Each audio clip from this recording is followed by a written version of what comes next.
Mr. Santos and myself. Mr. Justice is excused.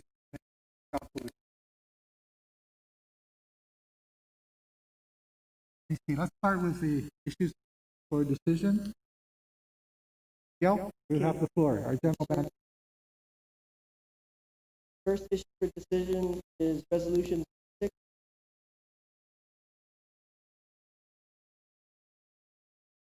Seek approval for one more change order. Route 1 sewer rehabilitation phase 1. This is a project. It's been going on for some time, and we have had Never-ending project. some issues which have caused the contractor delay. He had to reconstruct a sewer manhole. There was some additional bypass pumping that was required. There was some unforeseen obstructions encountered during the construction, essentially when he was trenching to replace some of the collapsed asbestos pipes so that they could slip line the entire length. So in a couple different places, we also discovered archaeological remains. Sure. And all of these things required extra effort and extra time. So we did have in the contingency from the original resolution, we had about $627,000 in contingencies that were authorized by the CCU. However, there were 4 change orders already processed. With this change order number 5, we will be short approximately $20,000 with the remaining funds in the contingency to cover the negotiated change order amount of $168,000 was the last change order. So we're $20,000 short. We're seeking approval to increase the total authorized funding amount by that $20,000, which would bring the total authorized funding under the contract to $6.923 million. And this, again, is an SRF funded project. We have previous authorization to use bond funds if required, but I think we've been able to just keep it to the SRF funding so far. Okay. What's your ETA? That's what I was going to ask. I mean, it's been a long-standing project. I think When does it end? I think we're close. This change order is supposed to add an additional 200 days to the contract completion time. So I want to say it's going to be another 4 months, I think, before we can complete. I don't have the exact number. That's just Even on Tuesday, or if you Yeah, have a better number, this is fine. If you I'll have get a better number projected Tuesday- date. Yeah. Yeah. We just want to get a rough idea. and whether this is enough. Go ahead.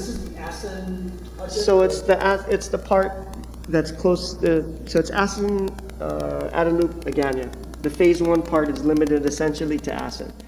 And so the plan is to CIPP line the entire length, but there were some sections that we knew that the condition of the pipe was so bad. We had already had a bypass that we had to put in before the contractor was awarded the project, and he had to take over that work because the pipe collapsed. And so there was a couple sections we knew we had to do, and then as we were doing it, got a little worse. We found that we had to do a couple more sections because when they were doing the cleaning, which is required before they can slip line, the pipe would collapse in another section. So that's the nature of the project, but it's just the phase 1 portion we're trying to finish up, and we already have the phase 2 portion ready to award. Kind of like, this is like from Aspen Park, and then the village of Aspen, To the pump station, which is which is on that right before Adelup. the one left. It's if you're driving towards Adelup, it's on the left, right? Do you remember there used to be a boat shop? Yeah. That's where it's next to. So the first phase goes, I believe, up to that point, and then the second phase goes through Adelup all the way to the Ganymede And pump the station. wastewater treatment plant. So that's after we finish this piece, or that piece Yeah. is also simultaneous? Is it simultaneous or no? Well, it depends. I hope it's not simultaneous. I don't want this one to keep bleeding, or to keep ramping out until, you know, before, past when the other one We'll finish starts. this one and then that's the next leg. That was the intention, but it may turn out that there might be a little bit of overlap. But, It's construction, and archaeological. as you know, even before we got phase one awarded, there were several stretches that we had to repair ourselves in-house, and that was, Because it wouldn't wait for the contract. the ones that we could do, we did. We had an emergency repair one that we authorized a contractor to do because it was just too deep for us to do ourselves. We didn't have the resources. So we've been battling with this since I've been here, and we've got half of it almost done. We just need a little more to put this change order It's to a big bed. project, 7 million, close to 7 million, something like that. For this phase. For this phase, For this phase. And I think the second phase is about in the same ballpark. another 7 million? 15, 20 million, yeah, but that's. Did we do that resolution last? For phase two, didn't we do that last? So Sewer and pump station. If money wanted done, we'll be happy to do it. And it's good for the system, it's just. And it's, That's an old part of the system. it's something that should have been done a long time ago. Yeah, it's So barely, let's at least get it done. barely being held together. Okay, okay, what else, Miguel? Next. That's an easy one. the next one is resolution For 07 pumps and motors. FY 2021. This is an IDIQ contract for submersible pumps and motors for our deep wells. As you know, the last one that we had expired, we put out a new procurement. Same kind of structure. We tightened up the specs, but we put it out for 3 years, indefinite delivery, indefinite quantity, and then 2 optional 1-year periods. So a total of 5 years potential. We have an estimated quantity for motors and pumps in order to keep our minimum critical inventory so that we don't have extended outages or because a well's down and we don't have a pump and motor. And so our estimate is it's going to be about $498,000 annually. So the estimated cost for the base 3-year contract is about $1.496 million. I don't want to have to come back in terms of PUC notification. We just want to do this at one time, so, or approval. So I'd like to include the 2 option years at these same quantities. And then, of course, because it's, you know, these are estimates, and in any given year, we may use more, we may use less. We're asking for the standard contingency on top of that. So the total for 5 years would be about $249,000 with the contingency. I'm sorry, No, it's more than that. it would be $2 million. Well, first it's 1.496 for the 3-year, right? Yeah, and then, so the total authorized amount would be 2.744, and that would include 250. the contingency, 10% contingency of 249,000. So it'd be 2.49 million plus the 249,000, 2.74. And all federally funded. No, this is No, revenue this funded. is This revenue. one, this one. This one is This revenue. is internally funded CIP. Oh, I'm sorry, I was thinking acid. This is our own pumps and motors. Right. this This is part of It's our operations. regular, Yeah, yeah, regular yeah. operational It's expenses. operations, yeah, perfect, okay. So- Does he hold his prices in the later years? How did he? It's, I don't know. he holds the prices for the 3-year base contract, and then when we renew, when we give him the option years, he can reprice. advise if the price increases, and as long as it meets the procurement requirements for price adjustments, then we adjust. You can't set that now.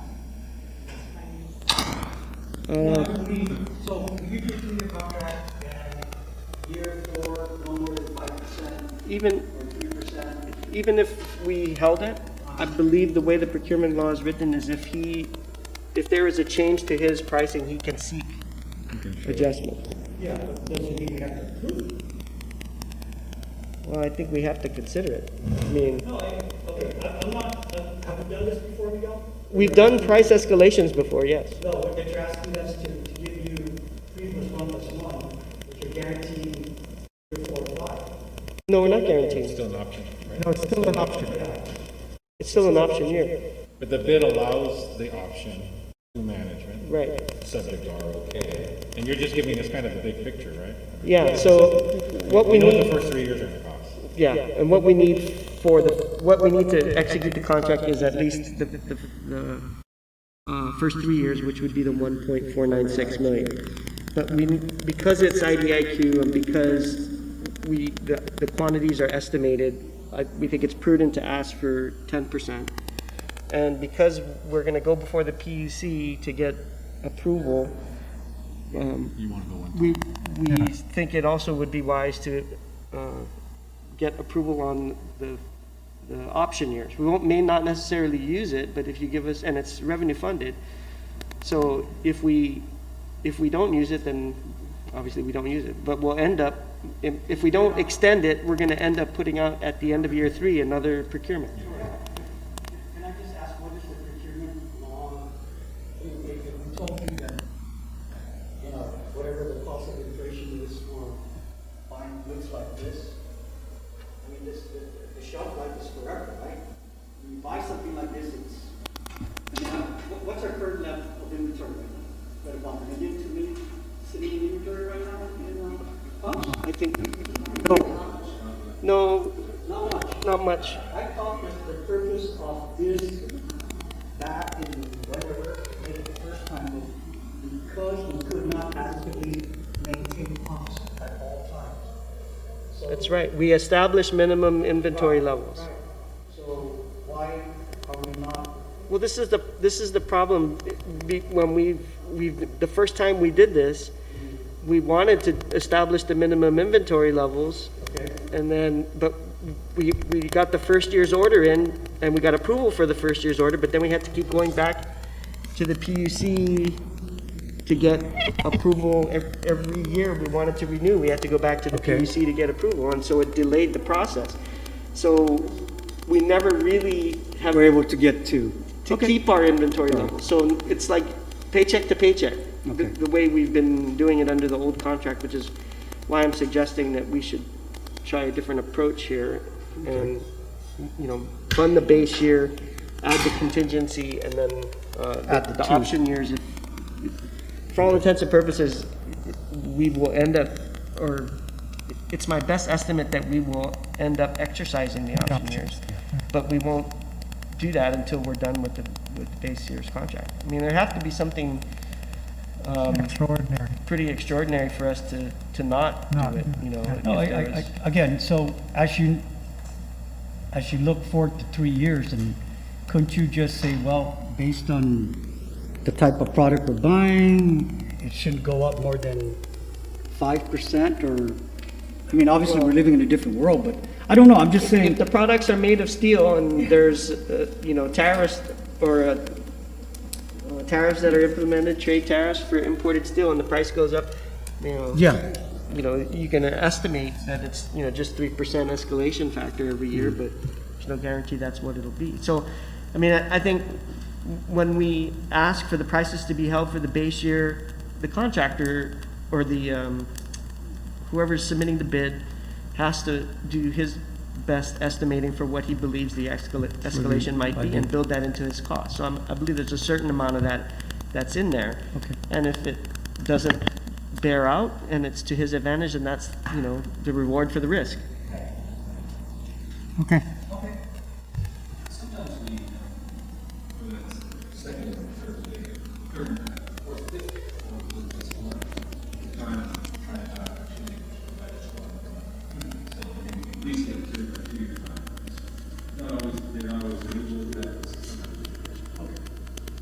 Okay. Makes sense. Okay. Any other questions on that one? No. The next resolution is 08 FY 2021, and this is relative to approving the 2021 Employee Recognition Program and the budget for that. The Employee Recognition Program is something that the AGMA has been working on because of the pandemic. We didn't really push forward with it last year like we wanted to, and it didn't work its way into the approved budget. But we think it's important for us to get your approval on it and be allowed to move forward with it. And in the event that our revenues do improve and we have sufficient resources, we would reallocate or transfer a portion of the budget from one category to another to cover our estimated cost for this, which would be $30,000 for the year. We don't necessarily know if that's going to happen or not, but we feel it's important to at least set the stage for us to move forward with the employee recognition program. Mr. Sanchez. Yeah, Miguel, just a quick question, or Kelly, on the resolution under the resolve. It says, subject to available funding for calendar year 2021. Do you want to use calendar year, fiscal year? I just see that, it's unusual to see a reference It to. should have been fiscal. Okay, I mean, unless, you guys usually have a good reason, so I was just double checking. Okay, just fix it. Yeah, so that's something we can change by Tuesday, right? Yes, sorry, that Easy might have peasy. been my edit. Minor. It's minor. Yes, those are the only three issues. And then he's got Clover's manager. Yes, sir. Your GM summary. So to start on the GM report, we have the updated workforce availability report. As of January 15th, we have 362 of our 373 employees healthy and reporting for duty, 97.1%. We had 3 who were sick but not COVID-19 related, and then the remainder were either quarantined or an active COVID-19 case, or out with as a medical risk for COVID-19, and then 4 on military leave and 1 long-term disability. So total of 291 employees healthy reporting for duty at their work site, and 42 either working at their work site or teleworking part-time, and then 28 employees teleworking full-time, and then those 3 categories comprise the 97%. Are the 42 and the 28 back at work effective today, now that we're open again? No. Oh, and why is that? Like the 28 that are teleworking, aren't they supposed to come in today? We didn't set a Show update? hard show up date, but we're working towards that. Okay. But at least you now have the flexibility Yeah. to do that, right? Yeah.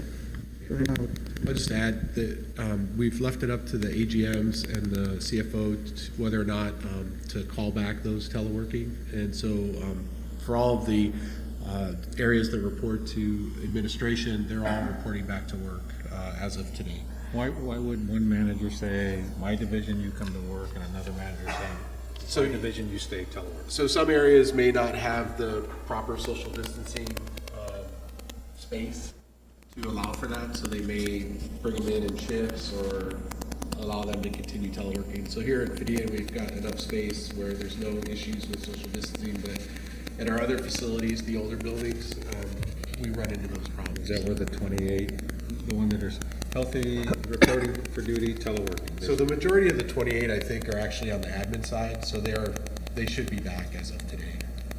Okay. So, I mean, just out of curiosity, on Tuesday, just let us know, do we still have some employees that, I mean, if they're sick or they got hit or they're in quarantine, that's easy. It's just whether, is there still teleworking going on by next Tuesday? You know, we know we just started and everybody's sorting everything out. Just let us know how we're doing on trying to, I think our goal is to try to get everybody back to work safely. Right? If it's not safe, then you're not going to shove them in there improperly, but if that is our goal, and if you're not able to reach that goal, just at least keep us informed. You know, so-and-so, there's not enough space or whatever. One of them is the lab, which is actually a new building, but because of the way it was designed on the inside, there's some concerns with the safety department and the AGM and the lab manager that there's not enough space to keep everybody 6 feet apart. That's lab personnel that's physically in the. Yeah. And they're there all the time. Is that the nature of the work? If I'm a lab tech, I go to work at the lab and I'm there all day doing whatever that is. So there are people that are in the lab, and then there are people who are sometimes in the lab and then sometimes out sampling, right? Pulling the samples from the distribution system or from the production well. So there's a mix of personnel, but the space itself isn't designed for A lot of people. 6 feet apart. You know, all the instruments are set up, and so yeah. it does get crowded. And if the laboratory personnel are to maintain that, then it requires, Be done differently. it presents some challenges, right? Okay, well, just let us know Tuesday, how, with the governor ordering and you basically ordering, hey, everybody, let's get back to work. There is an asterisk in some cases, as you're identifying, that some people are, So- due to the nature of the circumstances. If we were asked in public how many are teleworking, at least by next Tuesday, I'd want to get as comfortable a feel for that.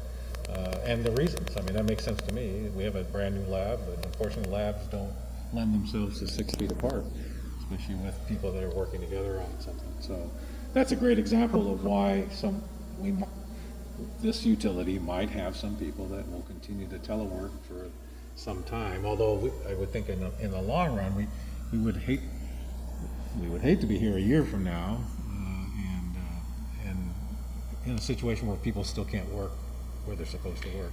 But we're not in full control of all those variables, so I say that with recognizing that. And we went through great lengths when we implemented the teleworking program to make sure that if people are working from home, they're using our equipment to maintain network security. So there's a lot of setup that has gone into that. And we feel that it's been, even though there's a small number of employees who still continue to telework, our productivity has not suffered that much, that it's detrimental to the agency. Yeah, I mostly worry about the public. I mean, I appreciate there's a lot of work that gets done that our 40,000 plus ratepayers shouldn't have to see, wouldn't want to see. But to the degree they interface with us on stuff, I just want to make sure we're maximizing any part of this that touches the customer. We want to make it as easy as possible, as available as possible to them. Okay. Yeah. So we can give you an update on Tuesday. But going back to the lab, I mean, the lab is not an 8 to 5 type operation, because you can sample at a given time, you can test at a given time. It's not, at least the lab I work with is 24/7, so I'm not saying our operation is 24/7, but water runs 24/7 and so does sewer, so I can't see that you need all 20 of them in the lab at the same time. Am I not making sense here, or they have to all work together at the same time? No, I don't think that is an incorrect statement. Yeah. I don't know how their operations Right. have already been adjusted to take that into account. And I know that the AGM of Compliance and Safety has expressed some concern about it. We got that email Yeah, today. okay. Well, So maybe they can explain to us the work type style because it's a non-contact type operation, meaning they're not going to come into customer contact. It's basically them, right? right. So if you adjust the way you work, you may not be crossing each other. But I don't know how the duties overlap, or I just know that function, unless it's really specialized, then I can understand that operation, but it's not an 8 to 5 type work, right? Because you can get samples anytime, you can give the results anytime. So It's not, sampling from our facilities is typically done, for example, on the wastewater side, the sampling is done during the workday because that's when the facility is open and manned, right? Grave and shift, no. It's monitored, but it's not manned and open, yes? For the distribution system sampling, recall that our sampling points are at customer locations, right? Not at 24/7 facilities that we control. So that sampling also is typically done during the day. So that part of it, it's definitely an 8 to 5 type operation. But the in-lab analysis, I'm sure we could spread out over a couple shifts. I don't, as I mentioned, I don't know if we've, Yeah. done that to the extent, to the maximum extent possible. Okay. Okay, go ahead. So, moving on to operations. We have both November and December numbers here since we didn't have a December meeting. So that for production in November, we had 34 MGD production from deep wells, 0.23 from springs, 0.23 MGD for springs, 2 MGD for Ugam, and 0.96 MGD average over the month for Tumon Maui, for a total of 3.72. For November, we had 91 active wells, 10 out for needing repairs, and 9 on standby, and then the 10 that are either down hard or closed for PFAS. Commissioner Sanchez.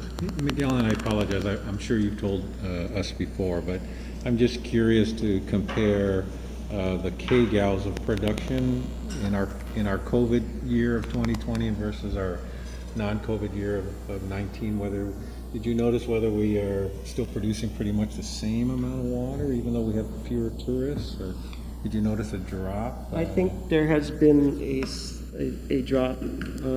I don't have side-by-side comparison numbers from the non-pandemic. They're carried on here. Can you just take a peek at it and mention it Tuesday? I'm just kind of curious as part of your overview on Tuesday, your summary, because I'm just curious. Now that you got a year, 9 months of COVID in the books, and I'm just curious what sort of the macro impact on our production, right? Whether we notice not having 1.5 million tourists, did that affect how much water we produce? Right? Okay. I'm just kind of curious how that goes. And I know it's gross production.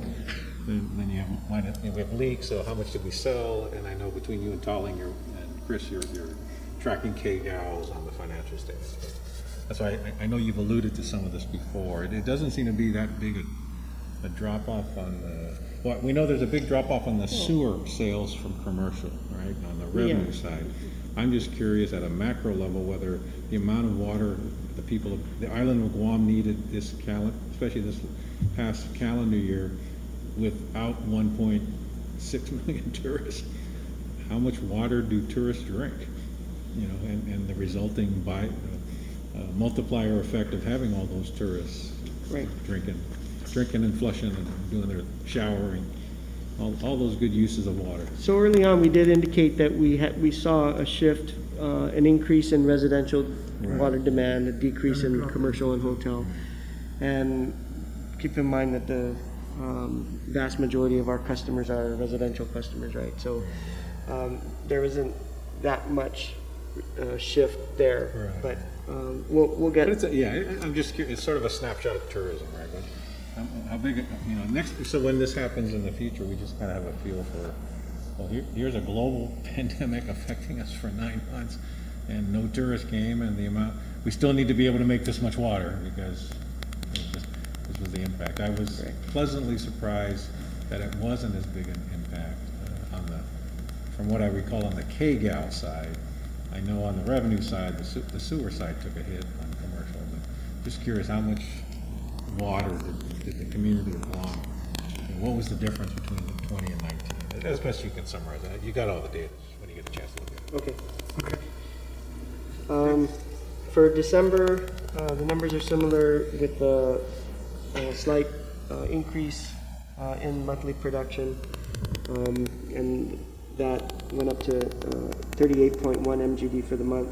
In terms of the number of wells, we went from 91 active to 90 active, and one more deep well got added to the needing repair list from 10 to 11. For Tumon Maui, in November, you can see the production was mostly under 1 MGD.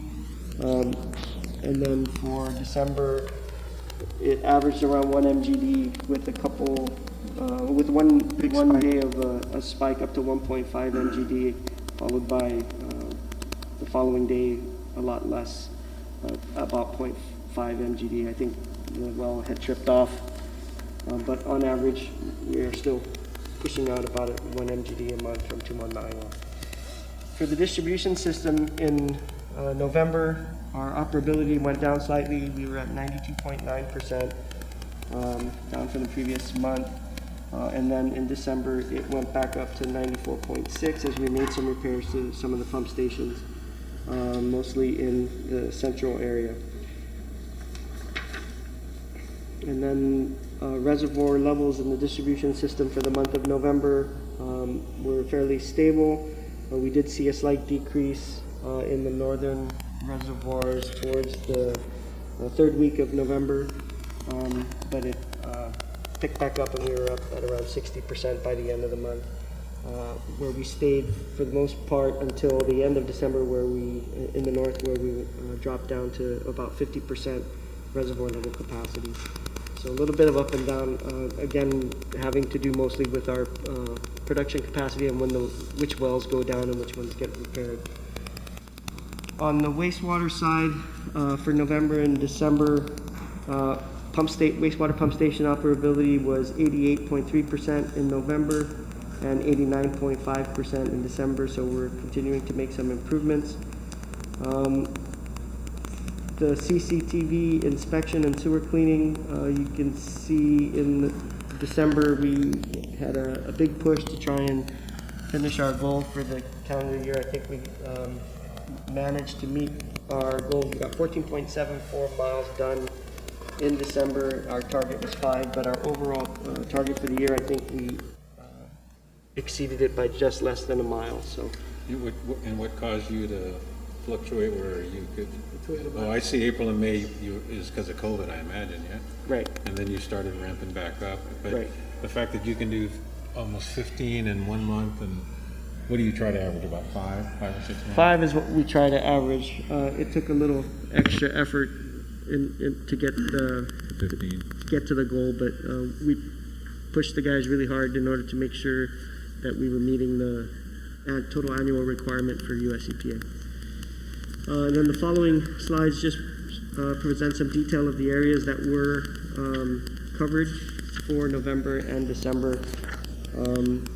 Tamuning, areas of Dedido and Jigo, several subdivisions in Jigo. And from the central and south, we did Tidzin and some areas of Maiti, along with portions of Agate and Tipalao and Malesa. For wastewater treatment in November and December, for November we had processed about 1 million pounds of sludge for a total disposal cost of about $91,000. And then in December we picked it up, and that was 1.5 million pounds of sludge for a disposal cost of $138,000. There were significant increases in both the Hagatna and northern plants. The northern plant, we're pushing to try and handle all the sludge we normally process, plus take care of some of the old stockpiled sludge that was in the old digesters, so that we can get those ready for renovation and rehab as part of the new construction work ongoing at Northern. On the next slide, you can see our average flows up through December. Again, you can see in the gray bar the variability of flow with the weather that we see at the Agate Santa Rita plant that's resulting from the collection system. I&I, which we're still working to try and get under control.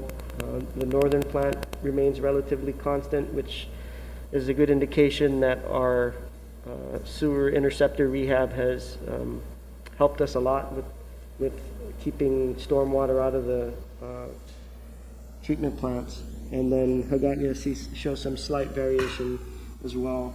We still have a little bit of work to do there in the collection system.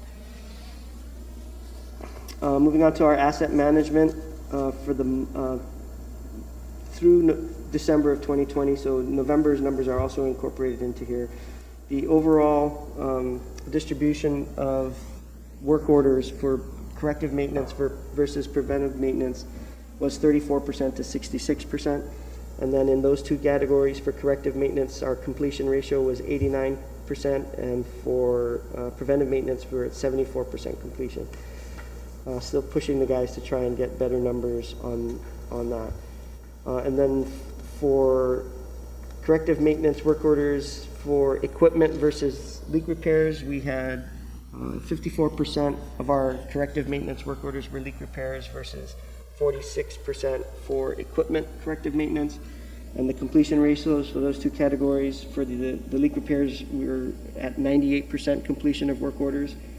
And for corrective maintenance, we're at 89%. So those numbers are good and correspond with the fact that we're maintaining our leak backlogs at less than 20 per day. One of the issues that came up and some emails that the commissioners may have seen was a complaint we got regarding our metering of flat rate accounts in the Teadsden area. So Chris prepared this slide. I'm sorry we didn't get it into the PowerPoint presentation, so we just passed out those numbers. You want to go over that? Thank you, Miguel. So up at Teadsden, there's 107 active meters, active accounts that need to be metered. Of that, 67 of them have meters installed as of January 19th, 2021. Leaving 40 that still need to be metered. These are all the flat rate customers that were up there. As you know, earlier in the year, we had made the decision at the direction of the CCU to go ahead and move forward with metering all those flat rate customers. Between February 2020 and January, we installed 35 meters, and the project plan was supposed to include assessing each meter by individual premise, and that's because there's a lot involved with locating the water meter or the water lines, and then discussing where to place the meter with the customers at each location. And so that was actually happening, and there was some confusion with the customer service team as to when to send out correspondence. And so they thought it was after we did the assessment, but really we should have sent correspondence out to customers, letting them know that we were planning to assess their locations and install a meter. And so that didn't happen. But we did generally speak to all of the customers when they went out to do the assessment. The customers would generally come out and meet with the technicians and figure out where was the best place to install the meter. So in many cases, the installations were actually initiated right there while the assessment was happening. So if it was a simple fix and the guys had the materials, they would just go ahead and make the installation there on the spot. And so a lot of the installations occurred that way. And a lot of those are single meter, I'm guessing, right? Correct. Just 1 meter on one line, because in most of those houses, the line comes from the road, but then T's at the house. Many of them are duplexes, then the T is right at the back of the house versus on the road, in a traditional development, there'd be 2 lines, 2 meters. So that's part of the assessing I know you had to go do to kind of let people know, like in one case I know of, we're requesting to have the team explore whether we can put in 2 separate meters, because we want to be able to separate the for each unit in a duplex, right? But we, GWA will tell us if that's possible, or do we have to do some plumbing excavation, make sure we can, the customer still has to prepare the site for GWA to be able to safely drop in meters. But how long this has been going on for a long 10 years, over 10 years now. Is this the last of our group of people on flat rates? On the 99th percentile? Did we I believe finish? it is. What about Schofield? Schofield, I think, would be the last one. Which one? Schofield. Heights. Okay, but between us and them, right, that's, No. Sorry, sir. I think that's the one outside of Naval Mag, right? Okay. so these are the last groups, right? Schofield Right, and T. right. The only question I've ever had is, are there easements here while we're replacing our meters? No, there are no easements. That was part of the reason why it's been 10 years, because the easement issues have never gotten So resolved. when the Navy, if you can and you can imagine this, when the Navy lays out a base, they could care less about easements. So this housing complex, which was the former officer housing, they just laid down the houses on their property. The lines are running all over people's properties because the Navy didn't care back in 1950. They're just bringing water to the line. And prior to both of you joining, when we first brought water to Teadsden at all, right, we ran into a situation where a homeowner, there was a leak on the sewer line, or a sewer pump station. And this is right after everybody got water, and as soon as everybody gets water, sure enough, you're gonna see sewer leaks as well, right, where things aren't happening. Well, this one family, the sewer pump station was on, the line was on their property leading to a pump station just off their property. And they wouldn't let GWA fix it. So Mr. Craddock, the first GM, and I went there, and of course I have family that is in the same predicament, owns houses in Teadsden, and we told that family member, if you don't let us fix that sewer leak, we're turning off water to everybody, including you. And that solved that problem. And now it's a unusual legal situation because I can't give a good easement to GWA because part of my water line runs across my neighbor's property. And some water lines run, you got houses here, and water lines are running behind both to try to get to other places of Teadsden because the Navy could just lay them out wherever they wanted. So it's very often, I mean, we run into this in other villages too, where grandpa makes a deal with the neighbor and something's put over on somebody's property and then grandpa dies and the kids take over and maybe they don't like the neighbor or it's a different neighbor and you're fighting these kinds of things. But in Teadsden itself, it's sort of it's almost like an unofficial condominium association agreement when it comes to water and sewer lines. Everyone acknowledges there that they run over, all of our lines run over everybody's property. And unless someone wants to be unreasonable, then everyone can get water and sewer. If someone wants to be unreasonable, then everyone in that section will not be able to get it. And that sort of kept the agreement amongst, the unwritten agreement amongst GWA and these 107. But the most important thing is to first we'll get a meter, because we've been estimating it for all these years, and when there was a rate increase, and it was based on 7,500 average gallons, average residential, and some people have that many, and some people do less. And when there was price and rate increases, that number was it started in fact I just paid it today. It started at 63.50 and it's now at 94.70 10 years later. Who approved all those rate increases? And but that's what happened. That at least one piece is we always wanted to get meters today. So We're almost with what? Oh, okay. double bill. Oh, that happened. So there was, in the month of January, we had billing quality control issues where the accounts were double billed, so they got billed flat rate of the 30. I put a process.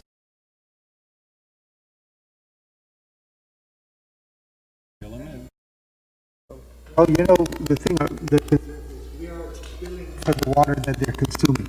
That's the number one. The problem, I think, on a going forward basis is these people have to at some point get together and decide how this is going to all work. Only because, I see roads in here, and I'm sure the roads on the easements either. They just go wherever they go. I'm not sure how that'll get resolved. I think it'll just sort of have to be peace in the valley type of thing, because Yeah. No, well, I'm just saying, I mean, what you'll see there too is those roads, if they're not repaired, because the property owner isn't gonna, that road happens to Well, be that's what on- I mean, they're so- not gonna fix it. yeah. So, Maybe someday, it Yeah. won't, it'll be a little complicated, because you're gonna have to, for the road easement, you're gonna be paying people for the road that's on their property. well, And yeah, we might be paying people I guess for what really concerns me is, you have that situation where one person didn't want the broken pipe fixed. What happens in Sunday in the future? Somebody, the land changes hands, somebody dies, the next guy says, no, I don't want to do that. And I don't care if there's no water. What do we do then? That's all I'm saying, That is a challenge, and Tom reminded me that another aspect of us getting the meters put in is so that we could figure out specifically what the demand is, Yeah. using metered consumption so that we can determine, we know how much is coming down from the airport line. Yeah. No. And so it helps us hone in on where our water loss might be, right? No. We're going to run into that problem For potentially. us, It's important so that we can accurately bill people for their consumption. That's a basic tenet of law. The person should pay for what he gets. And if he doesn't use a lot, he shouldn't pay more than that. Okay, I get that. I'm just saying, as we go forward, this is something that, I don't know, maybe we should bring up with the legislature or somebody on how they want to solve this at some point. Because I agree, the federal government condemned lots, and then they did whatever they wanted over those Well, I maps. mean, and everybody has their map, so, but Yeah. what's gonna have to happen is, and I think part of the meter project is to also kind of map out where the hell are all the sewer and water Water lines lines, yeah. that run. You know where the road is, but once you have the map, the government, whether it's us or DPW, would have to go to Mr. Berdallo and say, hey, part of this road is on your property, I'm gonna pay you so I can maintain the road, you know, eminent domain, take the road, right? Yeah. All that kind of stuff has to get worked out. Yeah, okay, I okay. like what we're doing, it's practical. We're doing practical, Right, and- which is and important maybe because, someday it's something, but that you're trying to organize a neighborhood of people with totally separate interests that got their land totally separate. They weren't part of a neighborhood. They weren't part of a real estate. I development. guess what I'm saying is, we're doing our best for the benefit of these people, but at some point, somebody has to pay, not us, somebody has to kind of sit everybody down and work it out. That's all. Because, you know, otherwise, Yeah. I So think, far, we only had to do it once in 10 years because it got pretty obvious that one loses, everybody loses. yeah. You're right. If there's a jerk. in Yeah, there what are you in gonna the do? wrong place, Yeah, okay. We're gonna go through anything? Miguel, else on this? moving right along? What else? Okay. This is good. Moving on to our One Guam update to cover activities and action in November and December. On Tumon Maui well, the inspection was scheduled for December. We've postponed that until this month, so that'll be happening. With regard to the OEA projects and our coordination with the Department of the Navy and the Air Force, we did get for the monitoring well, Northern Guam Lens monitoring well expansion, we did get temporary construction easements for the new wells that are going to be constructed. However, I have not signed those yet because we initially were told it would be a 2-year construction easement, which would give us adequate time to construct. However, they were shortened to a 1 year because going with 2 years requires them to go further up the chain. And we needed these to be in place so that we could award the contract. Okay, So they're 1 year, which is just about the amount of time for the construction contract. So I don't want to sign them until we're ready to sign the the contract. construction contract. And Yeah, as you yeah, know, yeah. we're kind of waiting for OEA to sure. process a transfer of funds from one grant to another so that we can fund Okay. the complete number of wells that were designed. So we're waiting on that. On a related note, once these wells are in the ground, as you know, we have the federal government, because we received the money from the federal government, they want to make sure that that investment is sustainable for the life of the wells. And so in terms of the sustainment, we are continuing to work with DOD on the maintenance requirements, The funding for maintaining. funding Yes. and the responsibility, and also the monitoring and analysis for the data that comes with these wells. So there is a memorandum of agreement drafted between DOD and GWA regarding the splitting of the responsibilities for the wells inside the fence and outside the fence. There are companion MOAs or MOUs that need to be Ratified. executed for the monitoring aspect of it with WERI. We're working on kind of assembling all that, and at some point in the near future, I hope to come before the board Bring it to us. explaining that and what the costs are going to be and how the split is going to occur in those costs between DOD and GWA. Okay. Moving on to the next issue with One Guam that we discussed was potentially providing water to the new marine cantonment. There's a couple different needs that they have at this point for the construction portion of their work. We already have the connection in place to serve the marine cantonment that was part of the Tumon Maui well arrangement. That has been in place for some time. but these are two additional demands we've been asked to take a look if we can supply. We did send them a letter in January, earlier, about a week ago, regarding our ability to provide that service. We've not heard back from them yet. Looks like we might be able to provide what they need in one location, and in another location, we can provide a portion of what they need without impacting our existing customers or service levels. So we've offered that, and we've yet to see if they're going to take us up on that. Okay, Commissioner Would we Sanchez. be selling this water, trading this water with the Navy or the military? How's that emerging? The agreement, tentative gentleman's agreement on this is that it would be a volume for volume discount. Trade, yeah. So it works to our advantage. So that is the direction we are Trading proceeding water. in. Hopefully, we're trading water. Right. And what is the forest enhancement irrigation project? So those are their two current needs. In order for them to develop the Marine Corps base, part of their agreement is, for their environmental obligations, is to enhance The forest. native forests in portions of the base. So they have one area north of the Camp Laws where they need to do this, and then another area to the south. And in order to plant those trees and start that forest enhancement project, they will need irrigation water, so that's what they're kind of asking us to provide. Yeah, because I was struck by the fact that the half of MGD estimate is higher than what the base will use. The base is only going to use 0.4 MGD, but the forest enhancement is going to use 0.5 MGD. It's a big forest. Yeah. But keep in mind that 0.3 MGD is what we agreed to provide them in the MOU.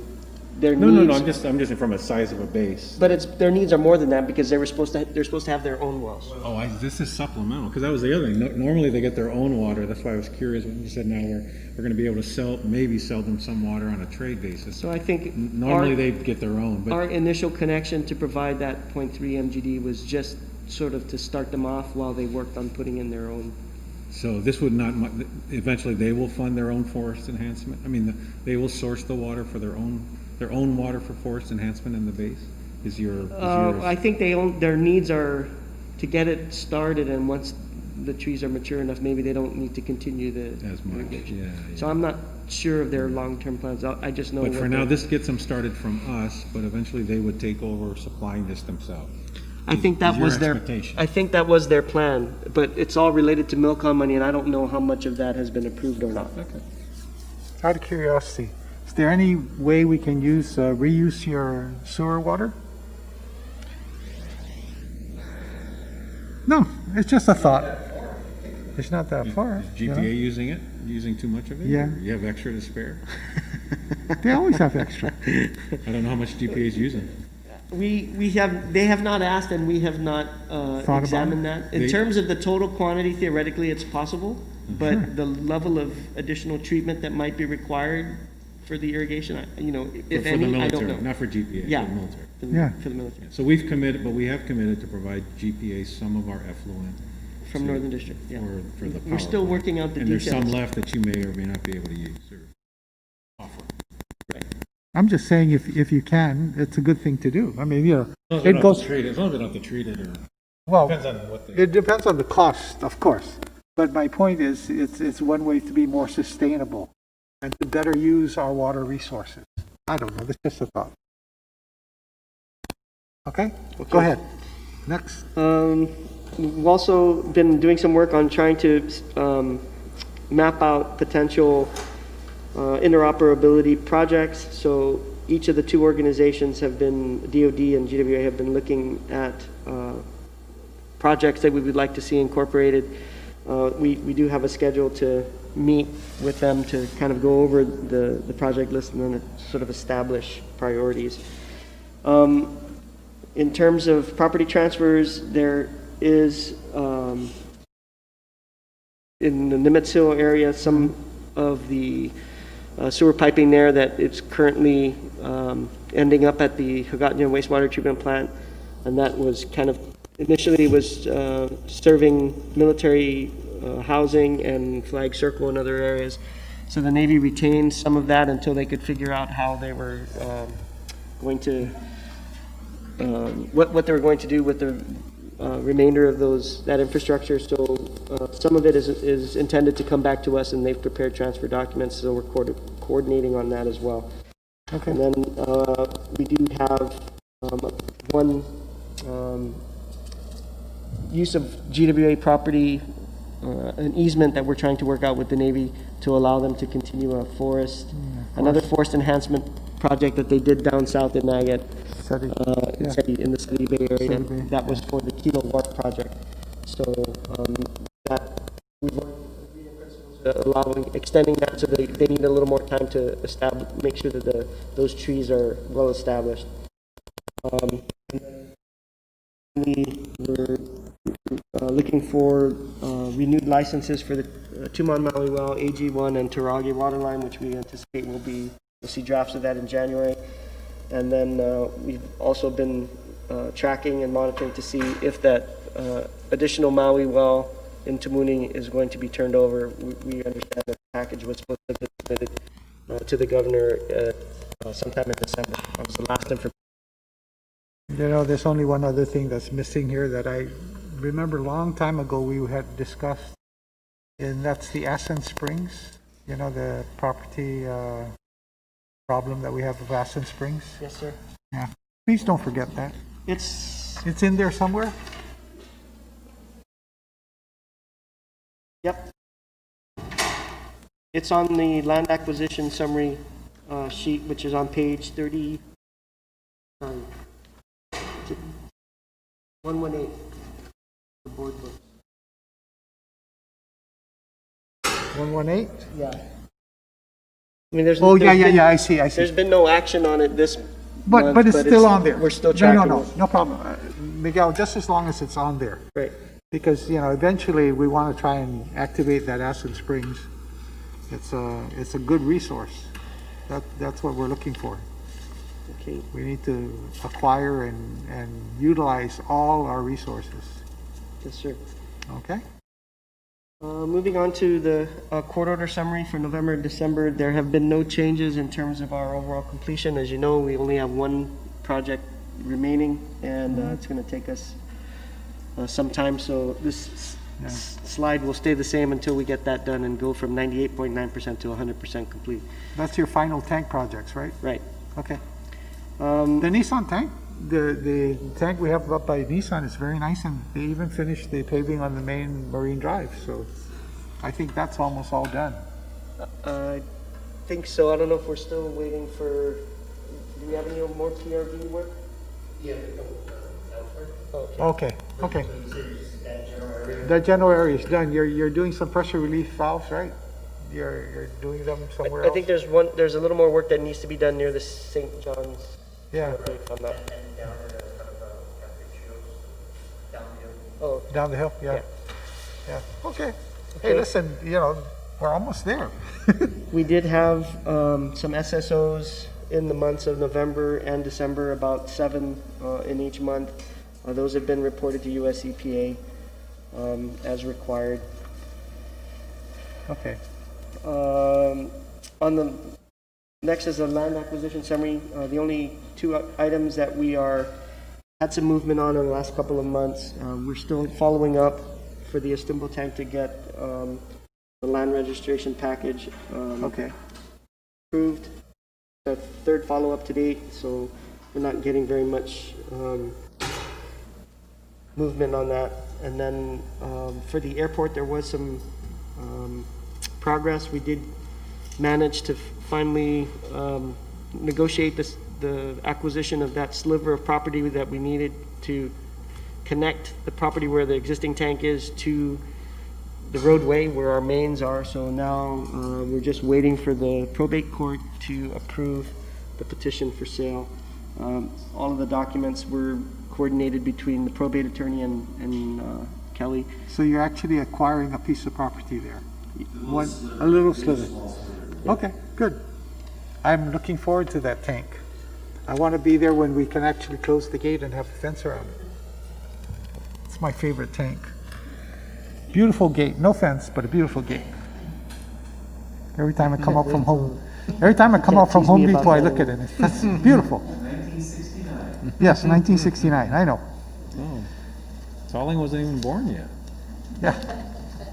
So just Okay. the last couple remaining slides are the usual leak repair summaries. As you Yeah. can see, in December, we're still keeping our backlog work orders down below Okay. 20 at the end of any given day, so Okay. that continues to be good news.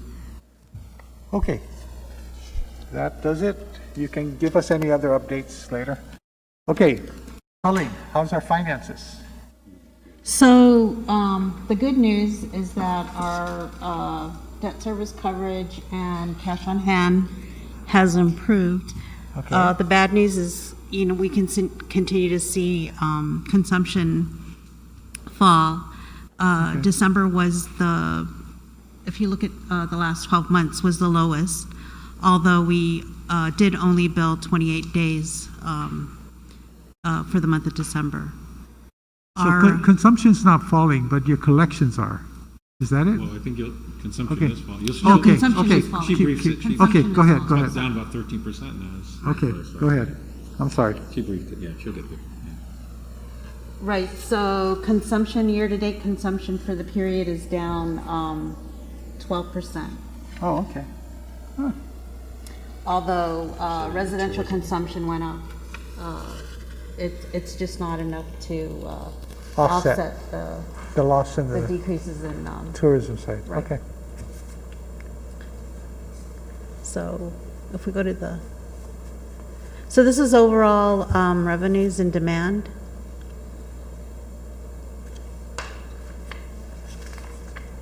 As I said, for the month of December, if we look back over the 12 months, this is the lowest month of consumption. For 405 cake gallons, almost 100,000 cake gallons less than January of last year.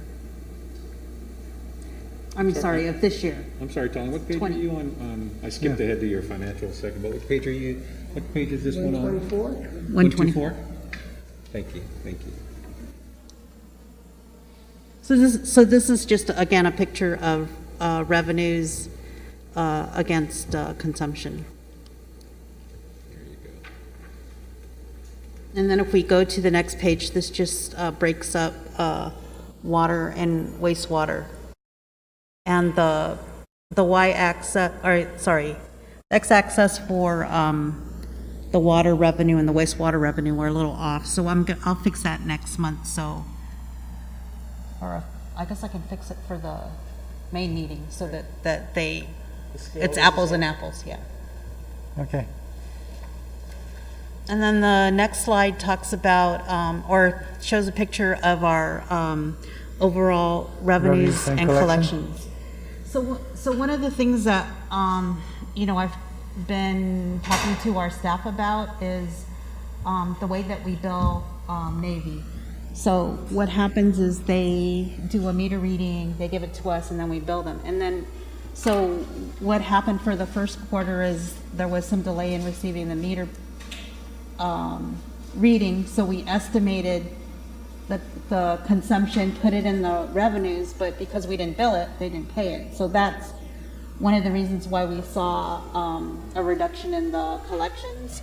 So if you go to the next, we also are showing revenues and collections without the Navy, so that it's a smoother line. So we're talking about the possibility of doing estimated billings if we don't receive the readings by a certain time. So sometimes what happens is 2 or 3 months will pass before we're able to get a bill out. And then they pay us right away, so that's also why we see sometimes our collection rate of 112%. So just trying to figure out how we can smooth that so it's more consistent. Treat it like the LEAC, just give them an estimated bill and Yeah, then that's adjust it. what I'm thinking. Adjust it every quarter or something like that. Well, I'm just gonna go back through the. you're a different contract kind and of make sure customer, there's I think. But we know they're good, But we know they're good for it, yeah. no- Right, I mean, it would be easy to true up power. Yes. I mean, you eventually true it up anyway. Yeah. It's just, Yeah. I like your attitude that rather than wait for them to give us information, then we put out a bill. We'll just Right. bill, we'll build It'll create, estimates. it'll create an incentive for them to give you the information. Yes, Right, I'm sure. okay. But while it's on my mind, one of the things I'm worried about that we should monitor as we go forward, there's some confusion over whether the new unemployment program is available to people that are partially working. Like, That's gonna I got affect. 20 people that are getting 20 hours from me and 20 hours from PUA, but Might now go away. they may not get that extra 20 hours on the unemployment side. And the people have done a wonderful job of paying their bill, both power and water, through this craziness, because there's been money. But I hope they can resolve this confusion on the PUA and actually the FPUC too, because it really, if you're only partially working and you're not qualified, out of that 30,000 unemployed, you're looking at 15, 20,000 people that are getting some hours back, and now they're open. Now they can get 5, 10, 15 hours. Are they gonna, you got people going to say, I ain't going to work, but you have to go to work or else you're going to be just, the employer has to say, hey, if you They didn't you wanna got a come. job, if you didn't want to come, then you're not eligible. So I hope between the congressman, the governor, and Mr. De La Soul, I know they're trying to figure it out, but it's unusual in that you would think you'd hear more buzz about this in other states. I don't know why. I believe the reason it's different for us is the other states have unemployment Insurance, and we don't. And we don't. Right, but that's what happened under the first program, and you weren't penalized for working. So what I'm curious about is why are you penalized for Right. working, and what changed? I'm like what Congressman St. Nicholas said, there was no change, just more money. You just threw more money at the same program. Well, that same program allowed you to work 10 hours, 20 hours, and make up the difference up to $4.95 a week. Now that's not available, and there's a lot of us still with people on 20 hours a week. But then I worry about our power and water. But, you know, hopefully they resolve it. It's Yeah. not a headache now, but it could So become a headache. there are a couple of programs that we're monitoring. We're not quite sure where they're going to end up, but the governor's office did submit a grant application for the rental assistance and utility assistance program. And the way I read it is that the amounts of money, we have to qualify. I think there's 3 different qualifications, but I understood the program to say that we would get the payments directly. And then there's a separate, I like that one. and then there's a separate program where water utilities get funding directly, but they have to set up a Yeah, customer but how much? assistance program. How much? You know, what I worry about is there enough money? You know, I mean, we're not the only. Estimated 300? There's, Ba- yeah, How much? 305,000, I thought. Right. Well, the two of you, Bill, what do you guys, GWA? I mean, between the two of you, we're $40 million a year biller, $40 million a month Yeah, the biller. 305 is just for us, just for water utilities. Yeah, but. It's not a lot. It's not a lot. It's not a No, lot. it's only for the very, very poor. It's, That's the problem. The problem is the people who that's are not, right. not in the GURA, down in that Section 8 level, but I are, don't know if it's, Still have to there's like- pay. Is it 110? Yeah. It's like the lie heap, right? Yeah, which is always difficult for people to participate in. right. Okay. Okay, we'll deal with it. Okay, so the next few slides talk about our collections and revenues. This is a picture of the AR aging, and the slide on the left includes the inactive balances, and the slide on the right. I'm sorry, the table on the right includes or excludes the inactive. So there's about 3 million or so of inactive accounts. 3 million And- connect. Tony, can you give us the numbers to this? I like the graph, but I also like to see who they are and, Okay. which of the government agencies are on our desk list. DOE's gonna pay this week. No, we understand that, but it helps us to understand the makeup of the graph. and what it Okay. represents. So, yeah, you can put it side by side so you can see, okay, this is why it's looking this way. Okay. Okay. Okay, and then the Next. next slide is residential revenues against collections. December was a good month, we were at 104%. And then the following slide is the same as the two Previous. previous slides. It just shows active, But this The is just first- residential. yeah, this is just residential. Okay. So there's about 4 million in active accounts. Yeah, I have to tell you, I don't think our water price is really high, to be honest with you, when you consider all the other things that are out there. You know, people are paying for live stream and all those things. They want that first before us, but, you know, really, what do you need more than anything else? You need that water first. And that's where I don't know how we cross that bridge and get people to understand that, because yeah, the water doesn't get, yeah, and I also won't hack your email, never mind. Okay, and then you have the hotel revenue and collections, this is interesting. So, our revenues for the month of December are less than half of what they were in January. So we went Okay. from 2.3 million, 2.4 million in January down to 1 million in December. Okay, That's a big drop. that's a big drop. And that's, And- and also that's, no Christmas parties, no, Yeah. all that stuff didn't happen. It's a lot of stuff. Well, And you know, the part that worries me is how much further this is going to be like this. I mean, you know, in reading the papers, right, and we don't have any inside information, we just see what the media tells us. It seems that their big pickup in tourism is now pushed out a little further again. I mean, I'm just saying that's People what are I saying think. we'll be lucky if fourth quarter 21 starts to look To like. look like some something, right? recovery. Because I saw like maybe just 80 more thousand tourists for the next 2 quarters. Not much. For the next 9 months now. Well, we're going to have to take another, we were hoping that we were going to see a rebound starting, now, just slightly going up, but, we're trying to get information from, HIDA. What GDB said in the paper is that, that tourist arrivals are not likely to pick up until the third or fourth quarter of this year. Yeah. And And that's a full that's pick up tourism from zero. recovery. That's pick up from zero, as opposed to pick up from 2 years ago in August. I mean, because right now we're basically at zero.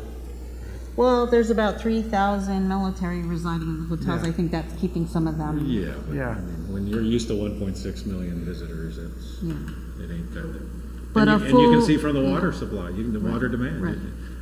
So we got to worry about that. Yeah. Right. So the full recovery will not happen Okay, until so we're 1 2020. quarter into this year's, right? So at what point are you gonna say, hey, time out, guys, because it's not working out? So we have, We're kind of already, We're we're already saying that internally. Right. And the projections are if we hold where we've been for the next, through the end of the fiscal year, we might be in technical default if we don't do something. And so the doing something is also what we're trying to figure out. We already implemented cost containment measures. We've gone through and done another update on what we need our new targets to be. But we're also exploring other options, and we're working, proactively with our financial consultant on trying to renew these numbers, because they will factor in to what we have to submit to the PUC when we do our comprehensive review and update. To So- update where we're going for rates. So it's kind And of, borrowing. the other, maybe now's a good time to just bring up the advertisement that you saw in the paper and that you inquired about. Yeah. All relate to the different studies, analytical studies that we have to do that will feed into that comprehensive review and update. So what we put out in terms of the request for information were essentially for finance, alternative capital financing mechanisms that were part of the stipulation in the rate order, which we have to determine the feasibility of, and if it's feasible, then work with the PUC to try to advance the legislation to allow us to do it. And so we're just, But that only affects how you might borrow money going forward, right? Because we've Which- already borrowed this money that you're trying to maintain the coverage for. yeah, but it's, Right. in terms of the cost of our operations, and it has a bearing on what the PUC sees in terms of our, what our requested rates are Right, but over you're the not- next, you're- the remaining 3 years, which is factoring into that comprehensive review and update.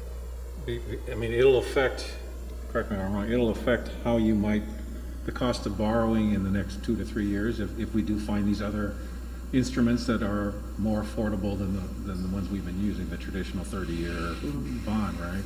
I mean, I frankly, I'm a little skeptical that you can completely replace this the model we've been using for many, many decades with some of the short-term paper, but we'll do the study. But we know from I mean, at the end of the day, the debt service you currently have is the debt service you still got to make. Now, if somehow we find a magical way to refinance all this debt with some other instrument that's going to drop your interest rate, that will help you, right? But I think your bigger challenge is going to be, you may have to look at non-financing costs, because there's an uncertainty about, there's a certainty about what your current financing costs are. There may be a new way to do new financing, which could maybe help you refinance old financing. But you're seeing low interest rates already.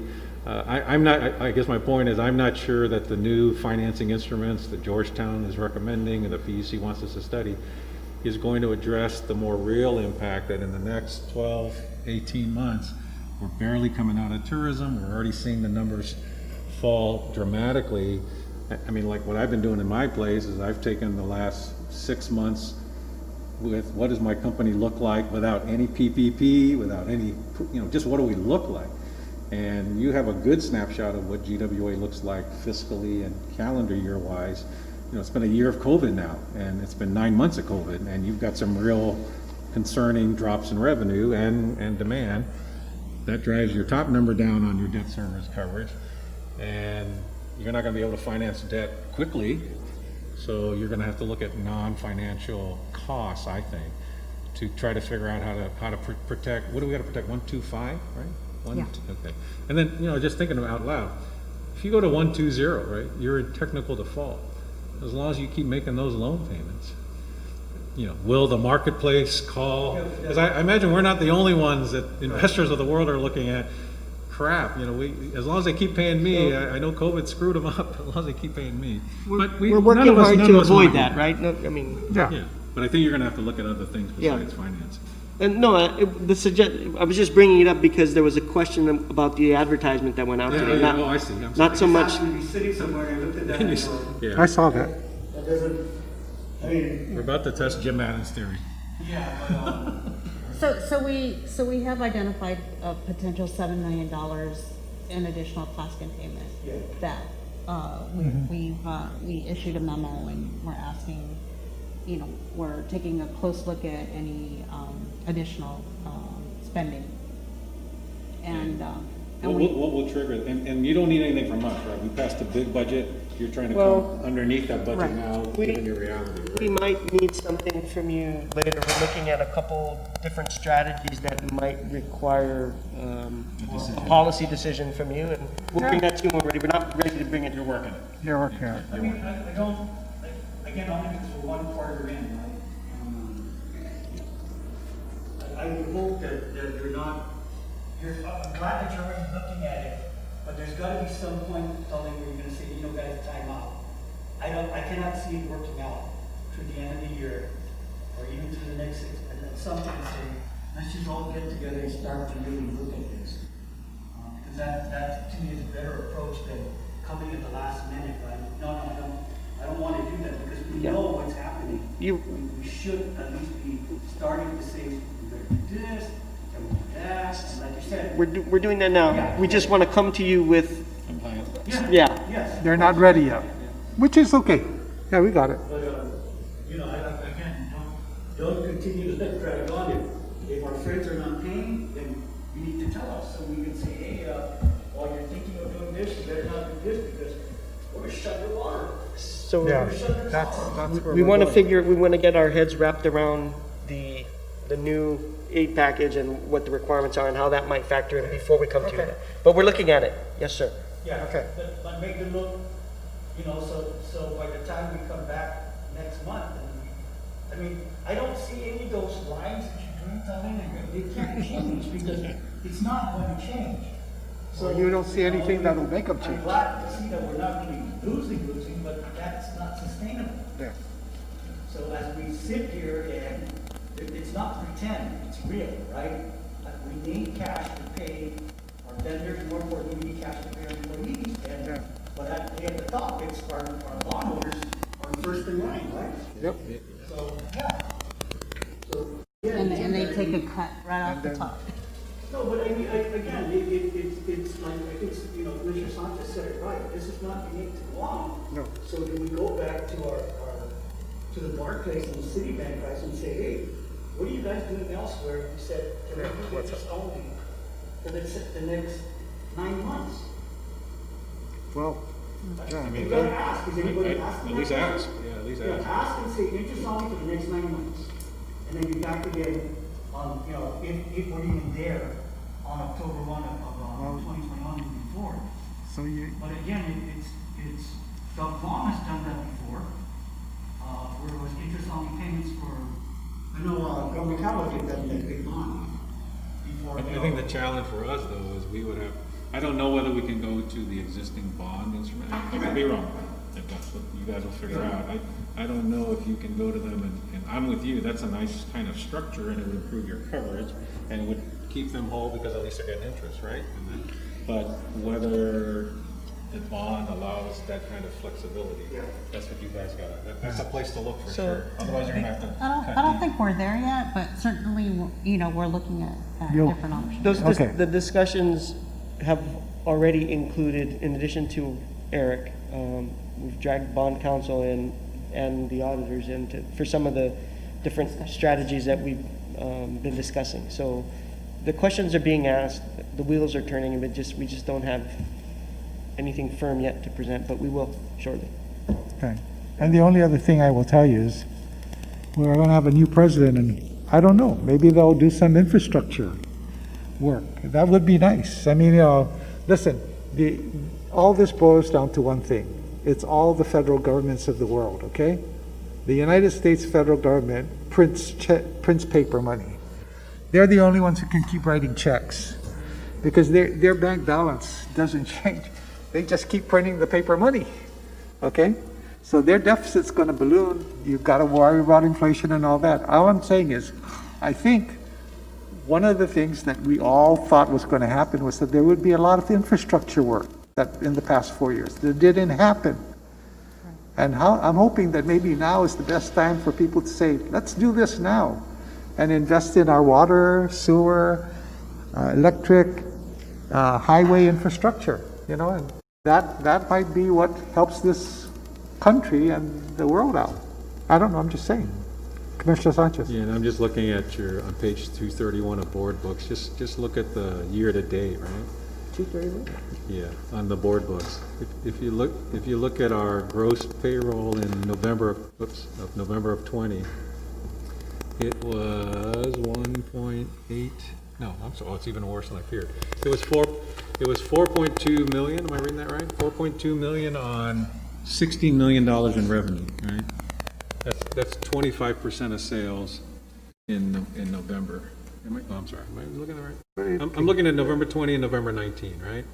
So What page again? payroll and, Okay. I'm sorry, Mr. Chairman, is that the right, 231, right? November 20 unaudited. Okay, so November 9. 216 has the December numbers if you want to. Yeah, I'm just looking at Schedule C, that's the page I went Okay. to, right? So in November 19, we billed almost $10 million, and we spent 1.8 million on payroll. So that's 18% of our gross was on payroll. This year, we only billed 8.2 million, and our payroll went up a little, but it's 1.8. Now our payroll is more than 20% instead of 10%. That tells you one area that if you're squeezed at the top and payroll's 20% of your cost, you may have to look at those kinds of things. And that may be an example of where you might have to come to the board for a policy call. But Well, But, yeah, I mean, right now. we're gonna give you an opportunity to look at it. You gotta get to us. But that's one that just jumps out at me, Jumps right? at you. Your billing's down almost 10%. Yeah. So in theory, you should reduce your payroll by 2%, which would be a number that would be That's painful. easier said than done. No, I Yeah. understand, but if you're trying to protect coverage and your income's not coming in, Believe you gotta me, cut something. You can't pretend it's gonna, We've run the numbers already. right? We're running the numbers. Okay, Okay, Okay. anyway, we'll see what your plan is. I know Okay. you're working on it. anything else, Tully? No, Okay. oops. Yeah. The rest of the slides are more the same, so I don't Okay. know if you want to go through them or. You still made a nickel. Hey, Still made a we're nickel. doing a lot, listen, I'm gonna tell you something, we're doing a lot better than a lot other places, okay? We really are. We're not fat, this is a very lean operation already. Oh, no, we run a good operation. We run a Our good customers operation. aren't buying as much water, Yeah. and they're down significantly, so Yeah. we gotta worry about it. Yeah. It's when your I sales mean, don't you come know, it's not like we're doing something wrong, we're doing everything right. The world's turning upside down, what do you want? You know, I mean, that's just why have I'm to- saying, I'm hoping that the policy people in DC wanna go into infrastructure, that'll help us. in. Okay. Your prayer, We pray. yeah. Okay, that's it? That's it. What else? All the numbers are in? Yeah. That's it in terms of what we had planned to present to you. Are there any questions that No. you had? Just, I know it's Oh. gonna come up, and I know if it's okay with the body. Now, I'm sure over the next 48 hours, you're gonna hear lots of questions and media coverage. PDN's already out with its story on the But- public auditor's review of the use of COVID funds for payroll. I recall, and correct me if I'm wrong, Miguel, that you had informed us actually quite some time ago about he had drafted his response, and you had responded to it, and you had put some information together. I'm just wondering that maybe at Tuesday's meeting, it might be useful just to have management resurrect the conversation and explain the rationale, why we did it the way we did. I know there's, if I read the audit right there, he admits that there are multiple interpretations, and that's one of the problems. And I think if I read it right, and I just read in the executive summary, he was calling on the AG to make a ruling. So Yeah. that also told me, okay, so nobody really knows what the standard Yeah. should have been. If you're the auditor saying, I'm going to ask the AG to opine, the challenge I see is the way the auditor has crafted the way the report looks. It looks like we've done something improper when it actually looks like, well, it depends on which interpretation you're using, and even the auditor's not sure which interpretation to use. That's why he's asking the AG for an opinion. And if I recall, both utilities, and Miguel, you're here, you had an approach. You had a rationale for picking the way we paid people when the initial COVID restrictions emerged, and you evaluated which way to do it given the legal uncertainty, and then you made as prudent a call as the team felt was prudent, and that's what you implemented. The auditor is calling it in question. Okay. I just want to make sure that we hear from our own team, how did you handle it, and just remind you, how did you handle it, and what are your observations on the auditor's reviews or anything we should do? And he alludes to, if we did it wrong, some people might have to pay it back, but the fact that he's not even sure which system to use, I think sort of proves our point. And we also, I want to make sure this is clear. You folks also went to the AG and say, okay, we're going down this road. And you did ask him for some clarity. Well, we started with, because the guidance was coming out of the Department of Administration. Yeah, With the declaration of the public health emergency and then the COVID-19 pay categories, that was coming out from the Department of From DOA, Administration. And so which- we first sought clarification from them. We pointed out what we felt were conflicting provisions on the emergency Personnel rules. declaration and the personnel rules Rules. and regulations, Yeah. which, ours mirror DOA, so it was appropriate to seek their input on the conflicting provisions, and to point out that the executive order does not appear to rescind or temporarily suspend this applicable provision for the double pay. right. But it could, presumably under the governor's emergency declaration powers, is that what the intent was, or was it not, or how do we handle It was this never clearly conflict? stated. We never got any guidance on that, Right. that would resolve those conflicting provisions, so we were forced with, well, if we follow what is in the executive order, we meet that, but we're in violation of this, which requires a higher level of pay, and if we comply with this, and we also satisfy this, and so that was the rationale that we Yeah. ended up using, so explain it on Tuesday, Sure. prepare some slides. Sure. I don't have anything prepared for that today, I wasn't. No, that's why we're we're talking doing about this. Tuesday. Yeah, definitely. Because, something because Miguel, I think one of the things that we want to make sure is, I don't know what the rest of the government did, but I know that you and GPA both looked at this and said, look, the personnel rules and regulations say one thing. The emergency declaration came out with something different, but didn't address what do you do with the personnel rules and regulations. It didn't say, by the way, the personnel rules and regulations are now hereby temporarily suspended. Right. And this is what you're going to do. Right. It didn't say things like that. And you brought that up. And even with the Attorney General, we said, which one is it? And he finally came off and said, these are the 4 things you have to do. Boom, boom, boom, and boom. And we hit all of those, except in the mind of the OPA, that maybe we weren't fully closed.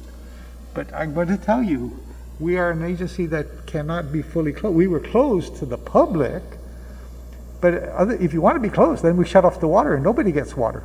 Then we can send everybody home, if that's what you want. But that's why that employee rules and regulations under DOA that went through the AAA and everything else, that's why those are important. Somebody had to make a call. It had to be the DOA director, the attorney general, somebody had to step in and say, this is the call. Without that happening, your prudent course of action was to follow the law as you see it. And you raised the point, I remember back then, if the emergency declaration is going to temporarily suspend the personnel rules, it should say so. So it should be clear. And also, were Okay. if I read it right, this was reimbursed by federal money, right? No. I thought I read a section there that all of this was subject to CARES reimbursement. No, not they- for us. Not for us. They So this is reimbursed the all general fund. The government did. Reimburse themselves with CARES So money. I think that some of the executive branch, if it related to directly to pandemic response, then that was reimbursed by the CARES Act. Incidental just to what's going on, then that's on our dime. And I'm going to tell you, listen, I keep saying this, nobody kind of gets it. This is the most essential part. And so therefore, how do you say this doesn't relate to the pandemic? Well, I don't think that's the issue. The issue is what percentage. Is it 100% double pay or 15, 20, or whatever? Well, that's what I'm whatever the- saying. I'm saying that, but what I'm saying is, when they came out with that executive order, nowhere in that executive order did it say, by the way, this rules and regulations are hereby suspended. Okay. Now that we're in P2, are we gonna still do hazard pay? Well, we're not doing hazard. We have it. No hazard pay, no crisis pay for anyone? No. No. I think the This only went like No. 30 days, right? 60 days of this? This whole episode that the auditor's talking about we only did it for 60 days, right? four pay That's 2 months. Yeah. Okay. And then we went back to normal pay after 2 months, right? Or did we do the 15%? We did, CT for one, right? One pay period? So just maybe a summary on Tuesday, just to refresh our, I mean, we'll all read the audit, Huh? but I'd like to hear our That's version of different, it, that's different. as well. I don't want to talk about that. Okay. Okay? It's not- it's good. No further, nothing else? Okay, motion to adjourn? Thank you, We're thank you, adjourned. everybody. We'll see you Tuesday. Thanks, Mr. Chairman. Thank you, Yeah. Francis. More work to do.